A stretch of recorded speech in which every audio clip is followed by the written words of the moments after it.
런던. 세계 신학계가 발칵 뒤집혔습니다. 2000년 미스터리. 베들레헴의 별. 마태복음 2장. 동방에서 온 박사들이 별을 보고 예수 탄생을 알렸다는 그 별. 신학자들은 말했어요. 상징이다. 신화적 표현이다. 실제 별이 아니다. 그런데 한 유럽 학자가 선언했습니다. 실제 별이었습니다. 어떻게 아십니까? 관측 기록이 있습니다. 어디에? 고구려예요.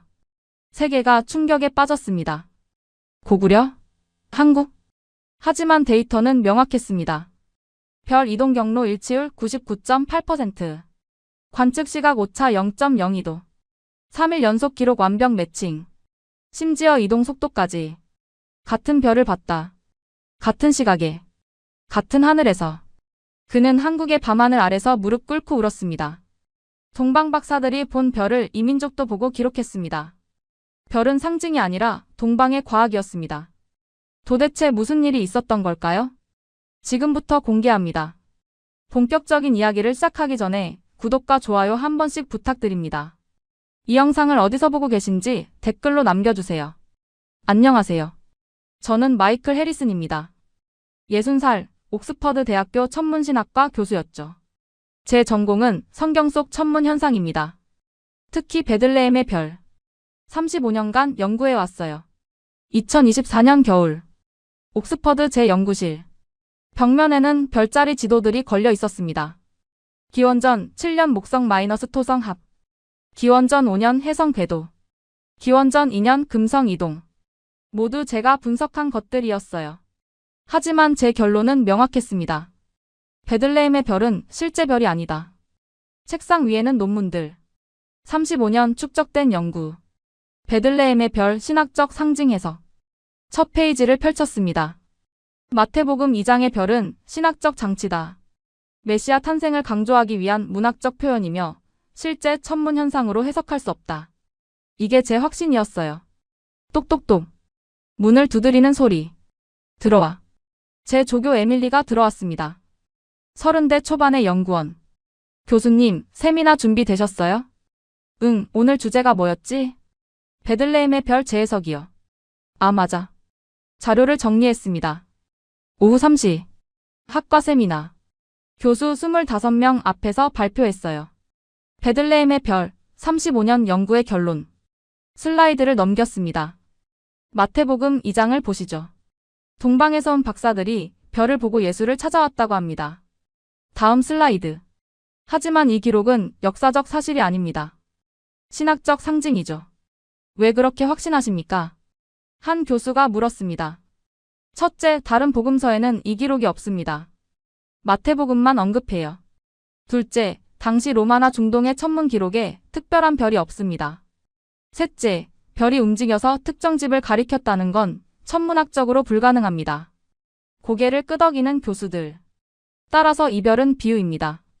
메시아를 상징하는 신학적 장치죠. 실제 천문 현상으로 해석하려는 시도는 잘못된 겁니다. 박수. 대부분이 동의했어요. 질의응답. 교수님, 혹시 동방 기록은 조사하셨나요? 젊은 교수가 물었습니다. 동방이요? 네, 중국이나 한국 같은 동아시아 천문 기록이요. 조사했습니다. 중국 한나라 시대 기록을 봤죠. 하지만 베들레헴 별과 일치하는 건 없었어요. 한국은요? 한국? 미간을 찌푸렸습니다. 네, 고구려나 신라 같은 고대 한국 천문 기록이요.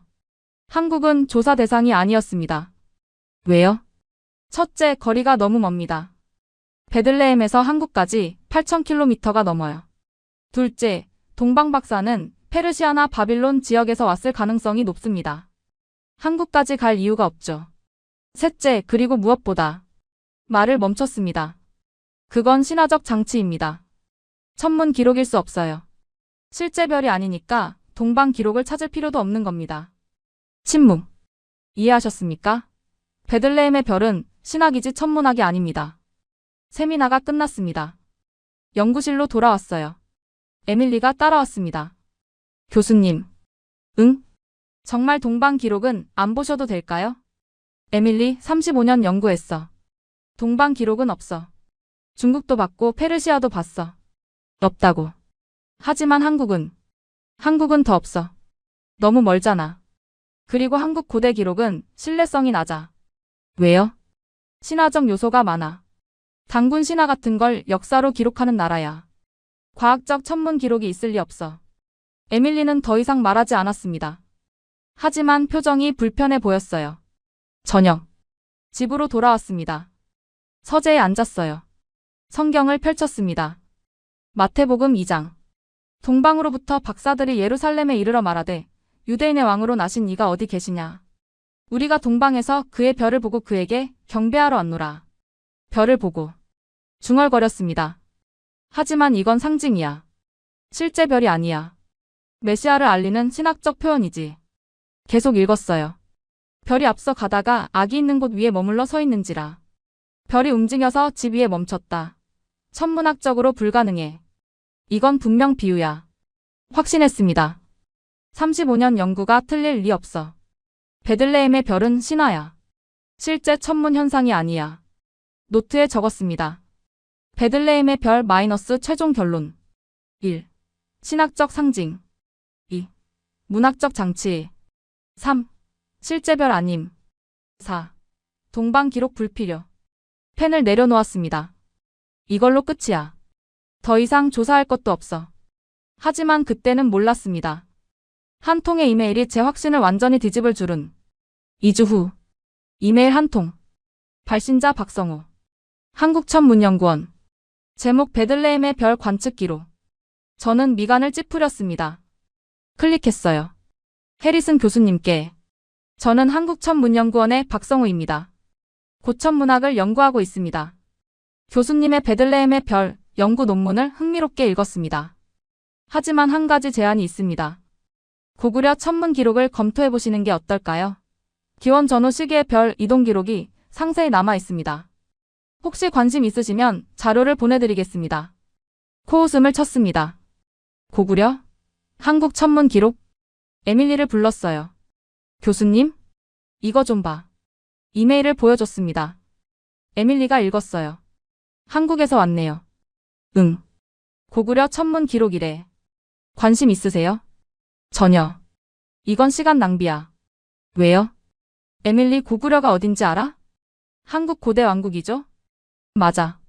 기원전 37년부터 668년까지 존재했던 나라야. 베들레헴에서 8,000km 떨어져 있어. 동방 박사가 거기서 왔을 리 없어. 하지만 천문 기록은 있을 수 있잖아요. 있다 해도 신뢰할 수 없어. 한국 고대 기록은 신화적이야. 주몽이 알에서 태어났다는 식의 신화를 역사로 기록하는 나라라고. 하지만 천문 기록은 다를 수도. 에밀리. 끊었습니다. 35년 연구했어. 동방 기록은 페르시아, 바빌론, 기껏해야 중국까지야. 고구려는 아니야. 너무 멀고 관련 없어. 답장을 쓰기 시작했습니다. 박 박사님께. 이메일 감사합니다. 하지만 제 연구는 베들레헴의 별이 신학적 상징이라는 결론입니다. 실제 천문 현상이 아니므로 동방 기록 조사는 필요하지 않습니다. 특히 고구려는 베들레헴에서 너무 멀어 연관성이 없습니다. 관심은 감사하지만 자료는 사양하겠습니다. 전송. 끝났어. 에밀리에게 말했습니다. 정말 안 보세요? 볼 필요 없어. 동방이라 해도 고구려까지 갈 필요는 없죠. 하지만 다음 날. 또 이메일. 박성우. 해리슨 교수님. 답장 감사합니다. 하지만 한 가지만 말씀드리고 싶습니다.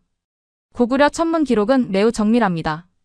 별의 위치, 이동 경로, 관측 시각이 구체적으로 기록돼 있습니다. 기원전 5년부터 기원 후 10년 사이 기록이 특히 상세합니다. 첨부 파일로 일부 번역본을 보내드립니다. 한 번만 봐주시면 감사하겠습니다. 첨부 파일이 있었어요. 고구려 천문 기록 발췌. PDF. 또 보내왔네. 중얼거렸습니다. 삭제하려다가 멈췄습니다. 한 번만 볼까? 반박 근거를 만들어야지. 파일을 열었어요. PDF. 한자와 영어 번역. 고구려 분기 제3년 겨울 11월 서방에서 이상한 별이 나타나 동쪽으로 이동하였다. 밝기가 목성과 같았으며 3일간 같은 경로로 움직였다. 네 번째 날 정지하였다. 기원전 5년. 손이 멈췄습니다. 예수 탄생 시기. 기원전 7년에서 4년 사이로 추정. 우연이겠지. 계속 읽었습니다. 별의 위치 서방 지평선 위 12도. 이동 속도 하루 4도. 이동 방향 정동. 최종 정지 위치 동방 지평선 위 15도. 구체적이네. 중얼거렸습니다. 하지만 이게 베들레헴 별일 리 없어. 거리가 너무 멀잖아. 다음 페이지. 또 다른 기록. 고구려 분기 제4년 봄 2월 동방의 별이 다시 나타났다. 이전보다 더 밝았다. 7일간 같은 위치에 머물렀다. 다시 나타났다. 마태복음을 떠올렸습니다. 별이 앞서 가다가 악이 있는 곳 위에 머물러 서 있는지라. 비슷한데. 하지만 우연이야. 분명 우연이야. 에밀리에게 파일을 보냈습니다. 이거 봐. 한국에서 보낸 거야. 30분 후. 에밀리가 답했습니다. 교수님, 이거. 흥미로운데요? 뭐가? 시기가 맞아요. 기원전 5년. 그리고 별의 움직임 패턴도. 우연이야. 하지만 이렇게 구체적인 기록은 처음이에요. 로마나 페르시아 기록보다 상세해요. 그래도 고구려는 너무 멀어. 베들레헴 별과 관련 없어. 확실해요? 당연하지. 동방 박사가 고구려에서 왔다고? 말도 안 돼. 일주일 후. 또 이메일. 박성우. 해리슨 교수님. 자료 검토해 주셔서 감사합니다. 혹시 관심 있으시면 서울로 오시는 건 어떨까요? 고구려 천문도 실물을 보여드릴 수 있습니다. 국립고궁박물관에 소장돼 있습니다. 직접 보시면 생각이 바뀔 수도 있습니다. 저는 미간을 찌푸렸습니다. 한국까지 가라고? 시간 낭비야. 하지만 에밀리가 말했습니다. 교수님, 한번 가보시는 게 어때요? 왜? 반박하려면 확실한 근거가 필요하잖아요. 직접 보고 이건 아니다라고 말씀하시는 게 학문적으로 맞지 않을까요? 에밀리, 나는 35년 연구했어. 고구려 기록을 보든 안 보든 베들레헴의 별은 상징이야. 실제 별이 아니라고. 하지만 만약이요. 만약 관련이 있다면요? 없어. 절대 없어. 그럼 증명하세요. 가서 보고 이건 다르다고 증명하시면 되잖아요. 침묵. 에밀리 말이 맞았어요. 학자라면 자료를 직접 확인해야 했습니다. 알았어. 가지. 하지만 일주일만이야. 보고 바로 돌아올 거야. 그리고 이게 베들레헴 별과 무관하다는 걸 증명할 거야. 박성호에게 답장. 박 박사님. 방문하겠습니다. 다음 달 가능합니까? 단 일주일만 머물 예정입니다. 전송. 그날 밤. 잠이 오지 않았습니다. 계속 생각났어요. 서방에서 별이 나타나 동쪽으로 이동. 3일간 같은 경로. 네 번째 날 정지. 왜 이렇게 구체적이지? 고개를 저었습니다. 우연이야. 분명 우연이야. 고구려는 베들레헴과 8,000km 떨어져 있어. 같은 별을 봤을 리 없어. 하지만 마음 한구석이 불편했습니다. 정말 우연일까? 이렇게 구체적인데? 한 달 후. 인천국제공항. 14시간 비행 끝에 도착했습니다. 피곤했어요. 그리고 여전히 회의적이었습니다. 이게 시간 낭비가 아니길. 입국장을 나왔어요. 한 남자가 팻말을 들고 있었습니다. PROF. 마이컬 해리선. 저예요. 다가갔습니다. 아, 교수님. 박성우입니다. 악수를 나눴어요. 40대 후반. 안경을 쓴 온화한 인상. 먼 길 오시느라 고생하셨습니다. 네. 성의 없이 답했습니다. 호텔 모시고 내일 박물관 갈까요? 아니요, 지금 가죠. 지금요? 피곤하실 텐데. 빨리 보고 싶습니다. 이게 베들레헴 별과 무관하다는 걸 확인하고 싶어서요. 박성호의 표정이 굳었습니다. 알겠습니다. 차로 1시간. 서울 시내. 국립고궁박물관. 들어갔습니다. 특별수장고. 온습도가 철저히 관리되는 공간. 여기 있습니다. 박성호가 문을 열었어요. 안으로 들어갔습니다. 벽면에 걸린 천문도. 이게 고구려 천문도입니다. 7세기 제작으로 추정되지만 기원전 1세기부터 기원 후 1세기까지의 관측 기록을 담고 있습니다. 가까이 다가갔습니다. 비단에 그려진 별자리. 수백 개의 점들. 선으로 연결된 별자리들. 크네요. 중얼거렸습니다. 가로 2m, 세로 1.5m. 고구려는 천문 관측을 국가 사업으로 했습니다. 왕실 천문대가 있었고 매일 밤 하늘을 기록했죠. 믿기 어렵네요. 왜요? 이렇게 정밀한 기록을 2000년 전에 만들었다는 게요. 직접 보시면 믿으실 겁니다. 확대경을 건넸습니다. 천문도를 자세히 봤어요. 별 하나하나 위치가 표시돼 있었습니다. 각도까지.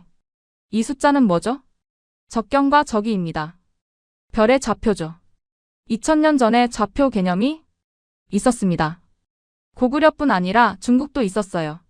하지만 고구려가 더 정밀했죠. 믿기 어려웠습니다. 하지만 눈앞에 증거가 있었어요. 여기 보세요. 박성우가 한 부분을 가리켰습니다. 이 별자리가 뭔지 아세요? 봤습니다. 익숙한 배치. 오리온 자리? 맞습니다. 그리고 여기 큰 곰 자리. 여기는 카시오페이아. 모두 정확했습니다. 현대 천문도와 비교해도 거의 일치했어요. 이 정확도는 손이 떨렸습니다. 우연일 리 없습니다. 그렇죠. 이건 체계적인 관측의 결과입니다. 다른 부분을 봤습니다. 특이한 표시. 빨간 점. 이건 뭐죠? 특별한 별입니다. 혜성이나 신성 또는 행성합 같은 특이 현상을 기록한 거죠. 언제 관측한 건가요? 여기 한자로 쓰여 있습니다. 고구려 분기 제3년 동지월 기원전 5년 겨울입니다. 심장이 뛰기 시작했습니다. 기원전 5년. 예수 탄생 추정 시기. 기원전 7년에서 4년 사이. 이 별의 위치는 어디죠? 서방 지평선 위 12도. 황도 근처입니다. 노트를 꺼냈습니다. 제가 연구한 자료. 기원전 5년 목성 마이너스 토성 합. 위치 서방 지평선 위 11.8도. 거의 같네. 중얼거렸습니다. 뭐가요? 제가 계산한 목성 마이너스 토성 합 위치와 비슷해요. 오차가 0.2도밖에 안 돼요. 박성우가 미소 지었습니다. 그래서 교수님을 초대한 겁니다. 더 자세히 봤습니다. 별의 이동 경로. 선으로 표시돼 있었어요. 이 선은 뭔가요? 별의 이동 경로입니다. 3일간 관측한 결과를 기록한 거죠. 3일? 마태복음을 떠올렸습니다. 동방 박사들이 별을 따라갔다. 얼마나 따라갔는지는 안 나오지만 측정하기 시작했습니다. 이동 각도. 하루 4도. 3일이면 12도. 제 계산과 비교. 목성 마이너스 토성 합의 겉보기 이동. 순행에서 역행으로 전환. 하루 약 4.2도. 오차 0.2도. 손이 떨렸습니다. 거의 일치해요. 네. 그래서 흥미롭지 않습니까? 하지만 고개를 저었습니다. 고구려는 베들레헴에서 8,000km 떨어져 있어요. 같은 별을 봤다고 해도 베들레헴 별이라고 확신할 수 없어요. 물론입니다. 거리만으론 증명이 안 되죠. 그럼 뭐가 더 필요한데요? 시간입니다. 시간? 네. 정확한 관측 시각이요. 다른 자료를 언했습니다. 고구려 천문 일지입니다. 매일 밤 관측 시각이 기록돼 있어요. 펼쳤습니다. 한자. 빽빽했어요. 여기 보세요. 제3년 동지월 초하루 해 진 후 이경, 서방에서 밝은 별 출현. 이경은 오늘날 시간으로 밤 8시에서 10시 사이입니다. 정확한 시각까지. 네. 고구려는 경으로 시간을 구분했습니다. 이 시간 단위죠. 제 자료를 꺼냈어요. 기원전 5년 12월 1일. 베들레헴 기준 일몰 오후 5시. 목성 마이너스 토성 합 관측 가능 시각 오후 7시부터 10시. 시차 계산. 베들레헴과 고구려. 경도 차이 약 120도. 시간 차이 약 8시간. 베들레헴에서 오후 7시면 고구려에서는 새벽 3시. 아니에요. 박성우가 말했습니다. 날짜를 보세요. 고구려는 동지월 초하루라고 했어요. 음력입니다. 음력? 네. 양력으로 환산하면 다릅니다. 계산기를 꺼냈어요. 음력 마이너스 양력 변환. 기원전 5년 음력 11월 1일. 양력으로 12월 3일. 12월 3일. 제자료. 목성 마이너스 토성 합 최대 접근일. 기원전 5년 12월 3일. 일치해. 완전히 일치해요. 박성우가 고개를 끄덕였습니다. 네. 같은 날입니다. 시간도 계산했습니다. 베들레헴 12월 3일 오후 8시. 고구려 12월 4일 새벽 4시. 하지만 고구려는 밤 8시라고 했잖아요. 날짜가 다릅니다. 고구려 기록은 12월 3일 밤 8시예요. 베들레헴 기준으론 12월 3일 낮 12시죠. 관측 시간대가 달라서. 맞습니다. 하지만 같은 날, 같은 천문 현상을 본 겁니다. 저는 의자에 앉았습니다. 머리를 감쌌어요. 이건 우연이 아니에요. 같은 별이에요.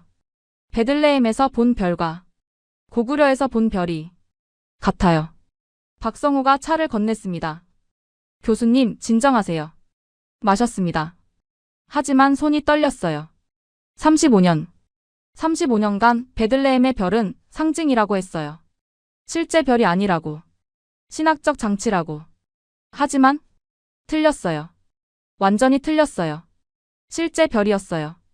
그리고 고구려도 봤어요. 같은 밤에, 같은 하늘에서. 박성호가 조심스럽게 말했습니다.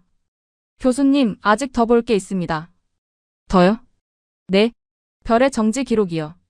정지? 마태복음에 나오잖아요. 별이 악이 있는 곳 위에 머물렀다고. 네. 고구려 기록에도 있습니다. 다른 페이지를 펼쳤습니다. 여기요. 제3년 동지월 초사흘, 밝은 별이 이동을 멈추고 동방에 머물렀다. 3일 후에 멈췄다. 천문 계산. 목성 마이너스 토성 합. 순행에서 정지. 12월 6일. 기원전 5년 음력 11월 4일. 또 일치해. 네. 저는 천문도를 다시 봤습니다. 빨간 점. 이동 경로. 정지 위치. 모두 정확했습니다. 이 정확도는 우연일 리 없습니다. 체계적인 관측이에요. 그리고 목소리가 떨렸습니다. 베들레헴의 별과 같은 별이에요. 다음 날 아침. 한국천문연구원. 박성호가 더 많은 자료를 준비했습니다. 오늘은 연대 분석을 해보죠. 연대요? 네. 고구려 기록의 정확한 시점을 확인하는 겁니다. 회의실. 테이블 위에 자료들이 펼쳐졌어요. 고구려 분기 연표. 천문 관측 일지. 왕실 기록. 이게 뭐죠? 고구려 역사를 정리한 겁니다. 왕의 제2연도와 주요 사건을 대조할 수 있어요. 첫 페이지. 고구려 제1대 동명성왕, 기원전 37년 주기. 제2대 유리왕, 기원전 19년 주기. 계속 내려갔습니다. 천문 기록은 언제부터 시작되나요? 유리왕 때부터 본격적으로 시작됩니다. 기원전 10년경부터 체계적인 관측 기록이 남아 있어요. 왜 그때부터죠? 유리왕이 천문대를 세웠기 때문입니다. 왕권 강화와 농업 발전을 위해 천문 관측을 중시했죠. 특정 페이지를 펼쳤습니다. 여기 보세요. 유리왕 21년, 기원전 3년입니다. 기록이 상세했어요. 봄 2월 혜성이 북두성 근처에 나타났다. 여름 5월 목성이 처녀자리에 들어갔다. 가을 8월 화성이 역행했다. 겨울 11월 서방에서 밝은 별이 나타났다. 제 손이 멈췄습니다. 기원전 3년 겨울. 네, 이 기록이 주목할 만합니다. 계산기를 꺼냈어요. 기원전 3년. 예수 탄생 추정시기 범위 안. 하지만 대부분의 학자들은 기원전 7년에서 4년 사이로 봐요. 맞습니다. 그래서 더 조사했습니다. 다른 자료를 펼쳤어요. 고구려는 예순갑자로 연도를 기록했습니다. 왕의 제2연도와 갑자를 함께 표기했죠.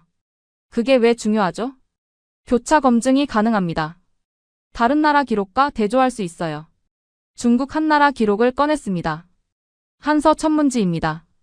같은 시기 중국의 천문 기록이죠. 두 기록을 나란히 놓았어요.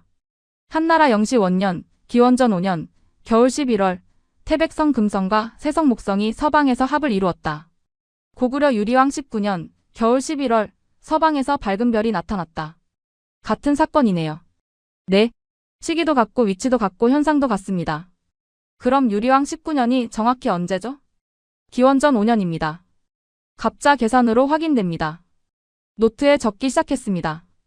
기원전 5년 12월 3일. 목성 마이너스 토성 합. 베들레헴 관측 가능. 고구려 관측 확인.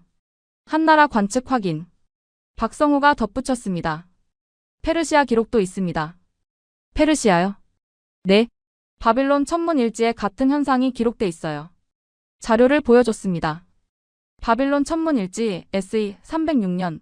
아라흐 삼루월 목성과 토성이 물고기 자리에서 합. SE 306년은 셀레우코스 연대입니다. 기원전 5년에 해당하죠. 제 심장이 뛰기 시작했습니다. 베들레헴, 고구려, 한나라, 바빌론. 모두 같은 현상을 기록했어요. 맞습니다. 이건 전 세계적 천문 현상이었습니다. 그럼 목소리가 떨렸습니다. 마태복음의 동방 박사들이 본 별도 이거였을 가능성이 높아요. 가능성이 아닙니다. 박성우가 단호하게 말했습니다. 확실합니다. 다른 자료를 펼쳤어요. 이건 고구려의 상세 관측 기록입니다. 일지 형태. 날짜별로 기록. 유리왕 19년 동지월 초하루 해 진후 이경. 서방 지평선 위 12도에서 밝은 별 출현. 밝기는 목성과 같음. 초이틀 같은 시각 별이 동쪽으로 4도 이동. 여전히 밝음. 초사흘 같은 시각 별이 다시 4도 이동. 총 8도 이동. 초나흘 별이 이동을 멈추고 동방에 머무름.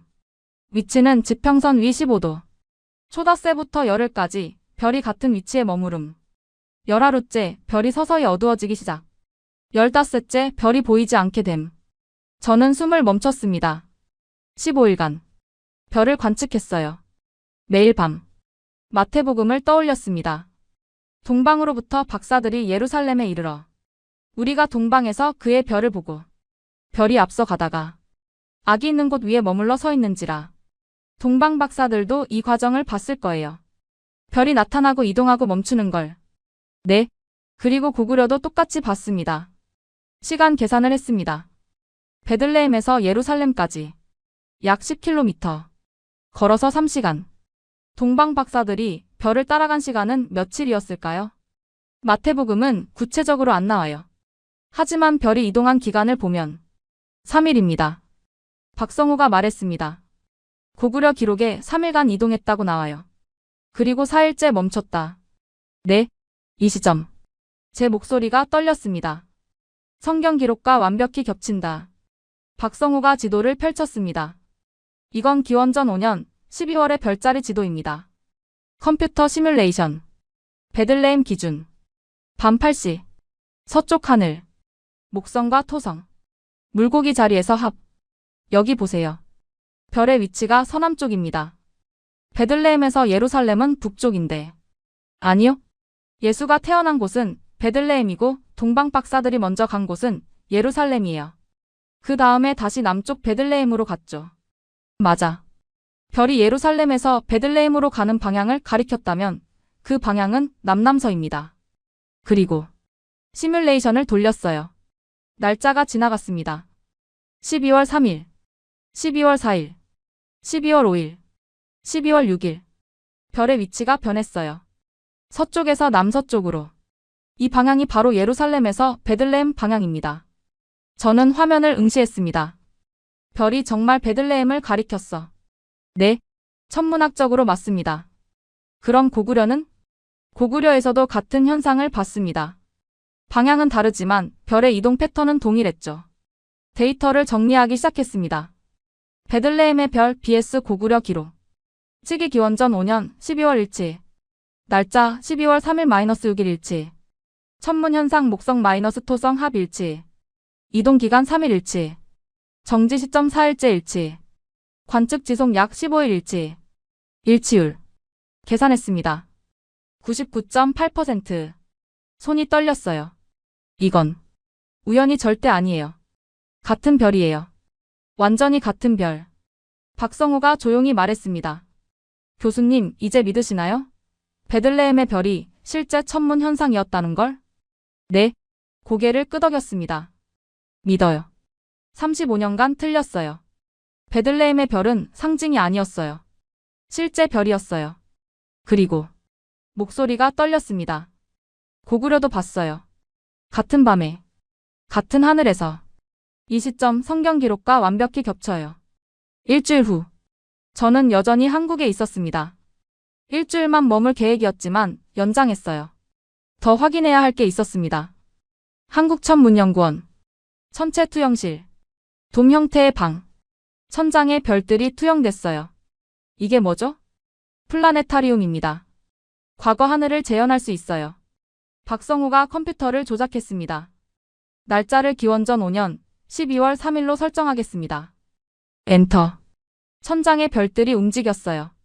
재배치. 시간은 베들레헴 기준 오후 8시입니다. 별자리가 나타났습니다. 익숙한 배치. 저게 물고기 자리고 여기가 목성과 토성의 합이에요. 밝은 점. 두 개가 거의 겹쳐 있었습니다. 얼마나 가까워요? 0.1도입니다. 육안으로는 하나로 보일 정도죠. 정말 밝았겠네요. 네. 두 행성의 밝기가 합쳐지니까 평소보다 훨씬 밝았을 겁니다. 시뮬레이션을 진행했습니다. 시간이 빨리 지나갔어요. 오후 8시, 9시, 10시. 별의 위치가 변했습니다. 서쪽에서 남서쪽으로. 천천히 이동. 이 속도가 하루 4도군요. 맞습니다. 지구 자전과 행성 공전의 결합 효과죠. 다음 날로 넘어갔습니다. 12월 4일. 별이 더 이동했어요. 계속 남서쪽으로. 12월 5일. 또 이동. 12월 6일. 여기서 멈춰요. 박성우가 말했습니다. 목성과 토성이 순행에서 역행으로 전환하는 지점입니다. 겉보기 운동이 정지하죠. 얼마나 정지해요? 약 10일 정도 거의 같은 위치에 있습니다. 화면을 멈췄어요. 별의 최종 위치. 남남서쪽. 지평선 위 약 15도. 이 위치가 예루살렘에서 베들레헴 방향이요. 거리 약 10km 방향 남남서. 완벽히 가리키네요. 네. 천문학적으로 정확합니다. 이제 고구려로 바꿔볼까요? 네. 설정 변경. 위치 고구려 수도 국내성. 날짜 기원전 5년 12월 3일. 시간 밤 10시. 별들이 재배치됐습니다. 같은 물고기 자리. 같은 목성 마이너스 토성 합. 하지만 위치가 달랐어요. 더 높네요. 네. 위도가 다르니까요. 고구려는 북위 41도, 베들레헴은 북위 31도입니다. 방향은요? 서남서입니다. 베들레헴에서 본 것과 조금 달라요. 시뮬레이션 진행. 12월 4일, 5일, 6일. 별이 이동했습니다. 패턴은 같았어요. 서쪽에서 남서쪽. 속도도 같았습니다. 하루 4도. 정지 시점도 같았어요. 12월 6일. 완전히 같은 패턴이네요. 네. 관측 위치만 다를 뿐 천문 현상은 동일합니다. 두 화면을 나란히 놓았습니다. 좌 베들레헴. 우 고구려. 동시 재생. 같은 별. 같은 이동. 같은 정지. 같은 별을 같은 밤에 본 겁니다. 제 목소리가 떨렸습니다. 베들레헴의 동방 박사들과 고구려의 천문관들이 같은 하늘을 보고 같은 별을 관측한 거예요. 박성우가 고개를 끄덕였습니다. 맞습니다. 시차는 있지만 본질적으로 같은 현상이죠. 그럼 숨을 들이켰습니다. 동방 박사가 고구려에서 왔을 가능성도 없습니다. 박성우가 단호하게 말했습니다. 왜요? 고구려도 봤는데. 거리 때문입니다. 고구려에서 베들레헴까지 8,000km예요. 당시 기술로는 1년 이상 걸립니다. 마태복음 기록상 동방 박사들은 별을 보고 몇 주 안에 도착했어요. 그럼? 동방 박사는 페르시아나 바빌론에서 왔을 겁니다. 거리가 1000km 정도니까 가능하죠. 하지만 고구려도 이 별을 기록했다는 건. 네. 고구려는 동방 박사는 아니지만 같은 별을 본 또 다른 동방이었던 겁니다. 전율이 흘렀습니다. 또 다른 동방. 네. 성경에서 동방은 이스라엘 동쪽을 의미합니다. 페르시아도 동방이고 바빌론도 동방이고 더 멀리 중국도 동방이고 고구려도 동방이었죠. 그럼 베들레헴의 별은 동방 전체가 본 거네요. 맞습니다. 이건 전 세계적 천문 현상이었어요. 페르시아, 바빌론, 중국, 고구려 모두 기록했습니다. 다른 자료를 꺼냈습니다. 이게 각국의 기록을 모은 겁니다. 표. 나라별 기록. 페르시아 바빌론 천문일지, 목성 마이너스 토성 합, 기원전 5년 12월. 중국 한서 천문지, 태백성 마이너스 세성 합, 기원전 5년 11월. 고구려 분기, 서방의 밝은 별, 기원전 5년 11월. 모두 같은 현상이에요. 네. 그리고 가장 상세한 기록은 고구려 것입니다. 왜죠? 고구려는 매일 밤 관측했기 때문입니다. 중국은 특이 현상만 기록했고 페르시아는 주기적으로 관측했어요. 하지만 고구려는 국가 사업으로 매일 하늘을 기록했죠. 그래서 이동 경로까지 상세한 거군요. 맞습니다. 데이터를 비교했습니다. 베들레헴 vs 고구려 관측 데이터. 관측 기간 약 15일 동일. 별 밝기 목성과 같음 동일. 이동 속도 하루 4도 동일. 이동 방향 서남서 유사. 정지 시점 4일째 동일. 최종 위치 지평선 위 15도 동일. 오차 0.02도. 0.02도. 중얼거렸습니다. 거의 완벽해요. 네. 천문학적으로 이보다 정확할 수 없습니다. 35년. 목소리가 떨렸습니다. 35년간 베들레헴의 별은 상징이라고 가르쳤어요. 신학적 장치라고. 실제 별이 아니라고. 하지만 이제 틀렸어요. 완전히 틀렸어요. 베들레헴의 별은 실제 천문 현상이었어요. 그리고 동방 전체가 봤어요. 페르시아, 중국, 고구려 모두. 박성호가 조심스럽게 물었습니다. 교수님, 이걸 학계에 발표하실 건가요? 해야죠. 진실이니까. 반발이 있을 겁니다. 알아요. 서구 신학계는 베들레헴의 별을 상징으로 해석해왔어요. 실제 천문 현상이라고 하면 조롱받을 수도 있죠. 그래도 하시겠어요? 네. 데이터가 명확해요. 99.8% 일치율은 부정할 수 없어요. 그리고 창밖을 봤습니다. 고구려가 이별을 기록했다는 건 중요해요. 동방 박사만 본 게 아니라 동방 전체가 본 거예요. 이건 전 세계적 사건이었어요. 동방의 과학이었군요. 네. 동방 박사들의 관측은 미신이 아니었어요. 과학이었어요. 그리고 고구려도 같은 과학을 가지고 있었어요. 밤. 호텔 방. 노트를 정리했습니다. 베들레헴의 별 마이너스 최종 결론. 1. 실제 천문 현상 목성 마이너스 토성 합. 2. 기원전 5년 12월 3-6일. 3. 전 세계 관측 기록 존재. 4. 고구려 기록 가장 상세. 5. 오차 0.02도 99.8% 일치. 결론 베들레헴의 별은 상징이 아니라 실제였다. 동방 박사들이 본 별을 고구려도 보고 기록했다. 같은 별을 같은 밤에. 펜을 내려놓았습니다. 창밖 서울 야경을 봤어요. 35년 무너졌어. 조용히 말했습니다. 하지만 이제 진실을 알았어. 별은 상징이 아니었어. 동방의 과학이었어. 2주 후. 저는 더 깊은 연구에 몰두했습니다. 한 가지 질문이 머릿속을 떠나지 않았어요. 동방이 정확히 어디지? 성경은 왜 구체적으로 안 밝혔지? 박성호와 토론했습니다. 박 박사님. 네? 마태복음에 동방에서 온 박사들이라고만 나와요. 어느 나라인지 안 나와요.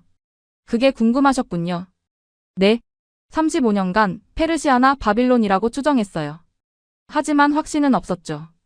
그럴만합니다. 마태복음은 의도적으로 모호하게 썼으니까요.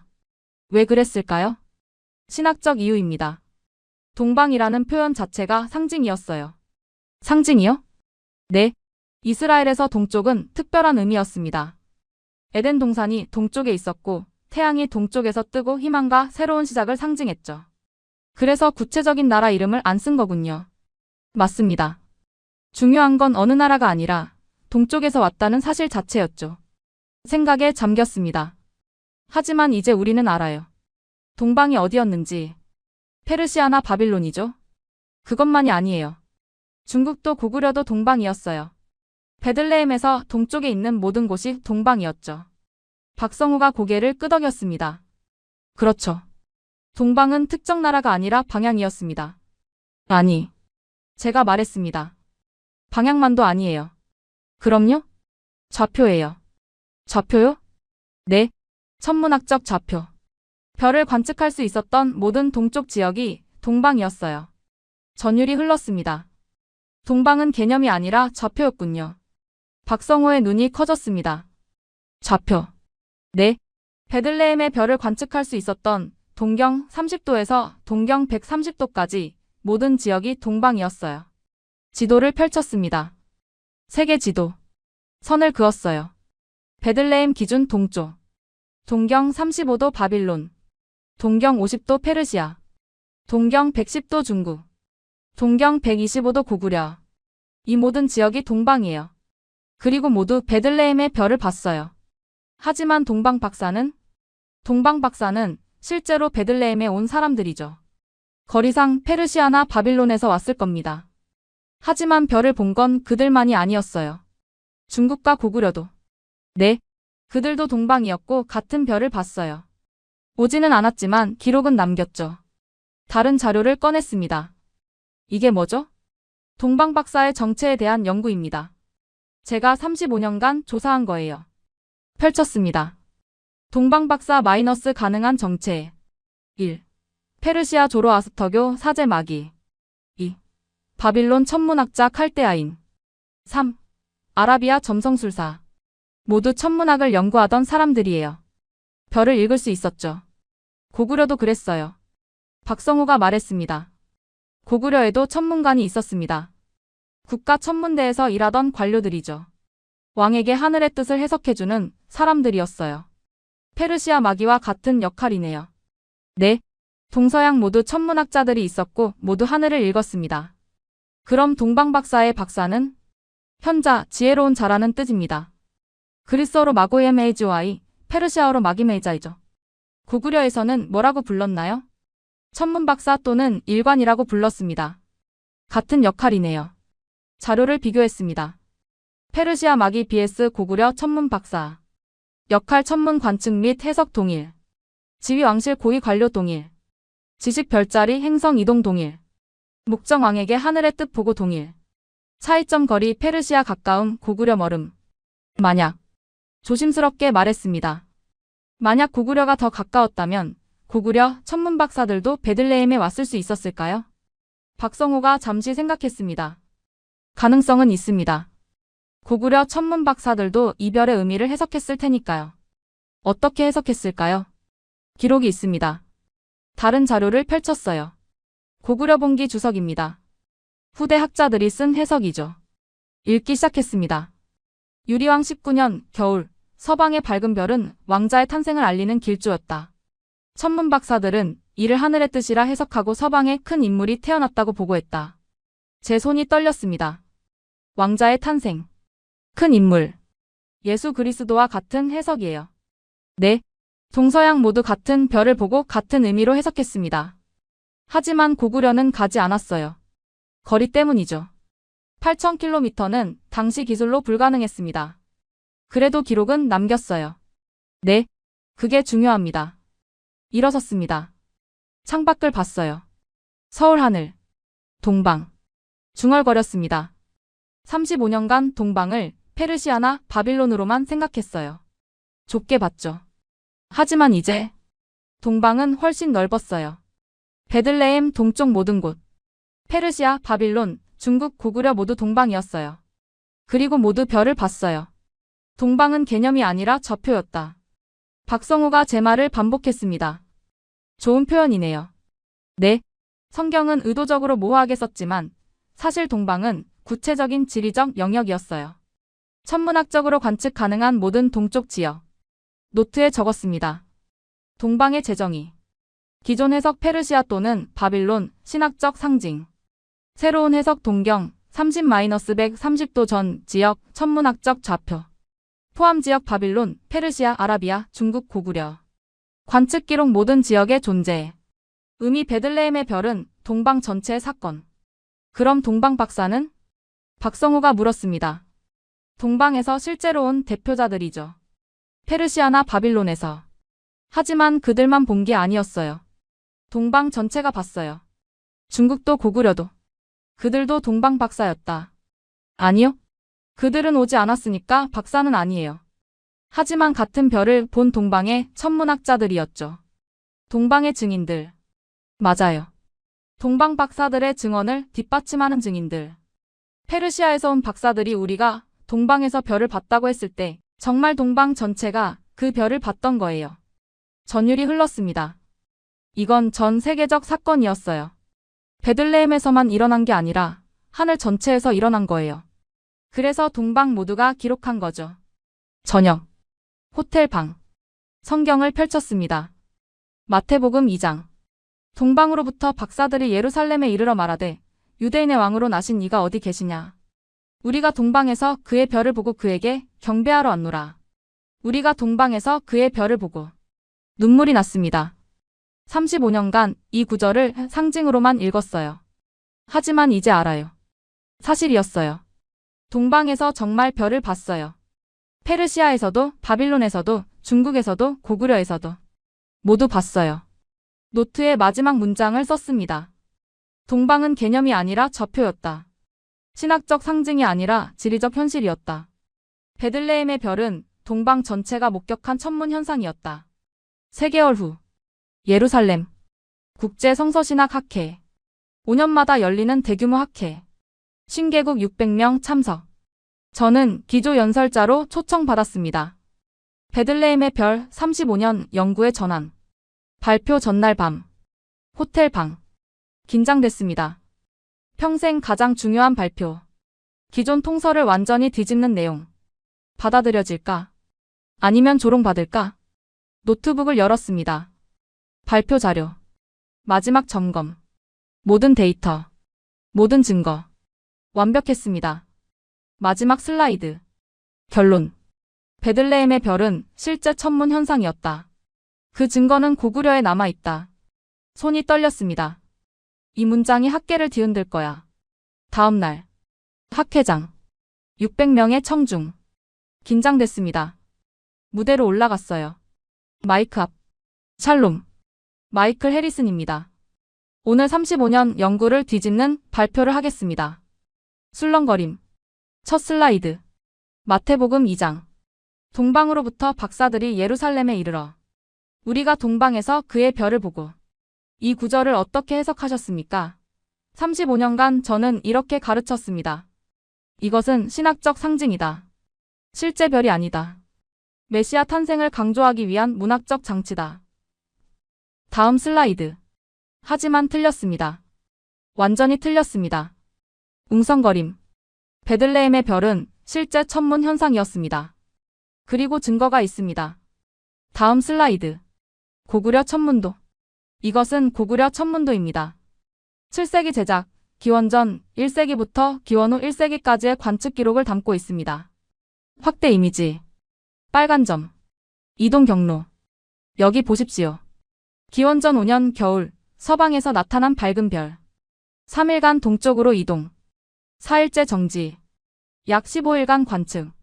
침묵. 비교 슬라이드. 좌 마태복음 기록. 우 고구려 기록. 별이 앞서 가다가 이동 3일. 악이 있는 곳 위에 머물러 서 있는지라 정지. 고구려 3일간 이동, 4일째 정지. 일치합니다. 다음 슬라이드. 천문 계산. 기원전 5년 12월 3일 목성과 토성이 물고기 자리에서 합을 이루었습니다. 0.1도 간격. 육안으로 하나의 매우 밝은 별로 보였을 것입니다. 시뮬레이션 영상. 베들레헴 하늘. 별의 이동. 정지. 이것이 베들레헴의 별입니다. 한 교수가 손을 들었습니다. 미국의 존슨 교수. 해리슨 교수님, 고구려 기록을 어떻게 신뢰할 수 있습니까? 한국은 베들레헴에서 8,000km 떨어져 있는데요. 좋은 질문입니다. 데이터를 보여줬습니다. 고구려 기록과 다른 지역 기록을 비교해 보겠습니다. 표. 바빌론 천문 일지 목성 마이너스 토성 합, 기원전 5년 12월. 중국 한서 천문지, 태백성 마이너스 세성 합, 기원전 5년 11월. 고구려 분기 서방의 밝은 별, 기원전 5년 11월. 모두 같은 현상을 기록했습니다. 시기 위치 현상 모두 일치합니다. 하지만 고구려가 가장 상세하지 않습니까? 맞습니다. 고구려는 매일 밤 국가 차원에서 천문을 관측했기 때문입니다. 다음 슬라이드. 정밀도 비교. 위치 오차 0.02도. 시간 오차 2시간 이내. 이동속도 일치율 99.8%. 이 정밀도는 우연일 수 없습니다. 체계적 관측의 결과입니다. 이스라엘 교수가 일어섰습니다. 해리슨 교수님, 당신은 35년간 베들레헴의 별이 상징이라고 가르쳤습니다. 이제 와서 바꾸는 이유가 무엇입니까? 데이터 때문입니다. 단호하게 답했습니다. 학자는 데이터를 따라야 합니다. 35년간 저는 잘못된 전제에서 출발했습니다. 실제 천문 기록이 없다는 전제였죠. 하지만 있었습니다. 동방에 있었습니다. 동방이 어디입니까? 페르시아, 바빌론, 중국, 고구려입니다. 베들레헴 동쪽 모든 지역입니다. 그들 모두가 이 별을 기록했습니다. 영상을 틀었습니다. 고구려 천문도 실물. 박물관 촬영. 상세한 별자리, 정밀한 좌표. 이것이 2000년 전 고구려의 과학입니다. 우리가 무시해온 동방의 과학입니다.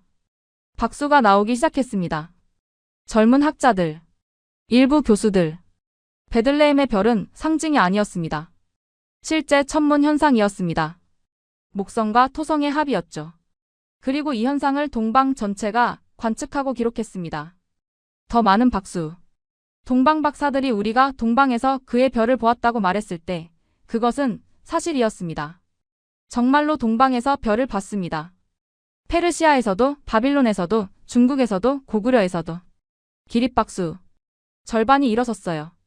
그 별을 본 기록은 제 목소리가 떨렸습니다. 고구려에 남아 있습니다. 가장 상세하게, 가장 정확하게. 전체가 일어섰습니다. 질의응답. 독일 교수. 해리슨 교수님, 이것이 신학적으로 어떤 의미가 있습니까? 큰 의미입니다. 첫째, 성경 기록이 역사적 사실임을 증명합니다. 둘째, 동방의 범위가 우리 생각보다 넓었음을 보여줍니다. 셋째, 예수 탄생이 동방 전체에 알려진 사건이었음을 의미합니다. 프랑스 교수. 고구려 기록으로 성경을 더 잘 이해할 수 있습니까? 네. 예를 들어 별이 이동했다는 표현. 신학자들은 이걸 기적으로 해석했습니다. 하지만 고구려 기록을 보면 이건 행성의 겉보기 운동이었어요. 천문학적으로 설명 가능합니다. 한국에서 온 학자 박성호가 일어섰습니다. 해리슨 교수님, 함께 연구해 주셔서 감사합니다. 우리 조상들의 과학을 세계에 알려주셨습니다. 제가 감사합니다. 35년 헤맨 저를 진리로 인도해 주셨으니까요. 발표 후 복도. 언론이 몰렸습니다. 해리슨 교수님, 베들레헴의 별이 정말 실제였습니까? 네. 목성 마이너스 토성 합이었습니다. 기원전 5년 12월에 일어난 천문 현상이었죠.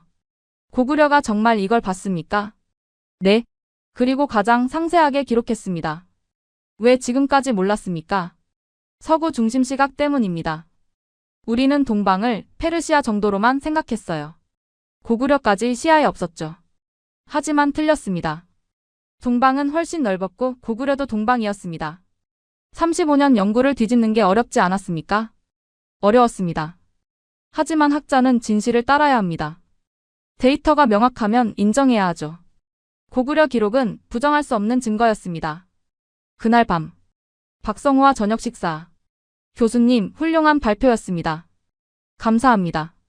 박 박사님 덕분입니다. 반발도 있을 겁니다. 알아요. 서구 신학계가 쉽게 받아들이지 않을 거예요. 하지만 데이터는 명확합니다. 시간이 지나면 인정받을 겁니다. 고구려도 인정받고요. 네. 고구려는 단순히 기록을 남긴 게 아니에요.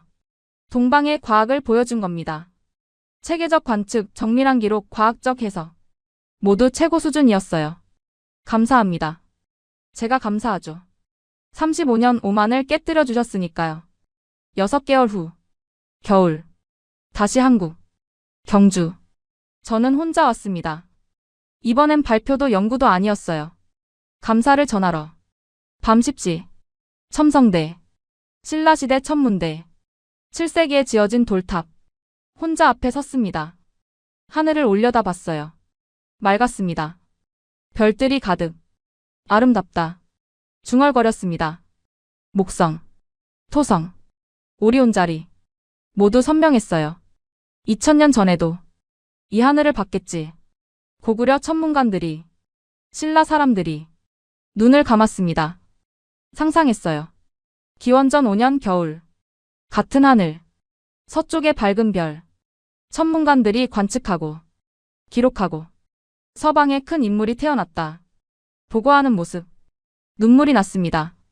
35년. 35년간 틀렸어요. 베들레헴의 별을 상징으로만 봤어요. 실제 별이 아니라고 신학적 장치라고 동방은 페르시아 정도라고. 하지만 눈을 떴습니다. 별들을 봤어요. 틀렸어요. 모두 틀렸어요. 베들레헴의 별은 실제였어요. 저 하늘에 떠 있었어요. 그리고 동방은 훨씬 넓었어요. 여기까지, 이 땅까지 동방이었어요. 무릎을 꿇었습니다. 첨성대 앞에. 동방 박사들이 본 별을 이민족도 보고 기록했습니다. 8,000km 떨어진 곳에서 같은 밤에 같은 하늘을 손을 모았습니다. 감사합니다. 가르쳐 주셔서 35년 오만을 깨뜨려 주셔서 진리는 서쪽만이 아니라 동쪽에도 있다는 걸 보여주셔서 한참 그 자리에 있었습니다. 다음 날 아침 국립경주박물관 박성우가 기다리고 있었습니다. 교수님, 어젯밤 첨성대 가셨다면서요? 네. 어떻게 아셨어요? 경비가 알려줬어요. 외국인이 밤늦게 혼자 왔다고. 죄송합니다. 아니에요. 이해합니다. 특별실로 갔습니다. 오늘 보여드릴 게 있어요. 뭔가요? 상자를 열었습니다. 고문서.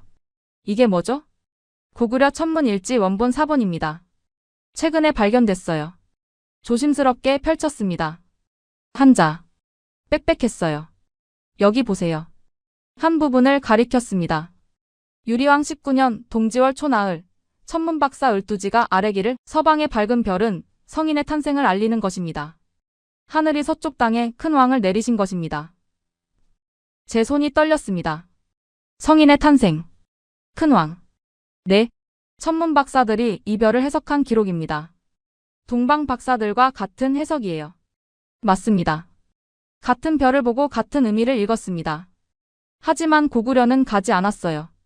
거리 때문이죠. 하지만 의미는 이해했습니다. 그리고 기록으로 남겼습니다. 더 읽었습니다. 왕이 묻기를 그 왕은 어느 나라의 왕인가? 천문 박사가 답하기를 알 수 없습니다. 다만 서쪽 먼 곳의 왕일 것입니다. 하늘이 특별히 알리는 것이니 보통 왕이 아닐 것입니다.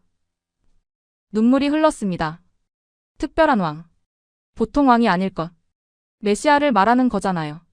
네. 고구려 천문 박사들도 이 별이 특별하다는 걸 알았습니다.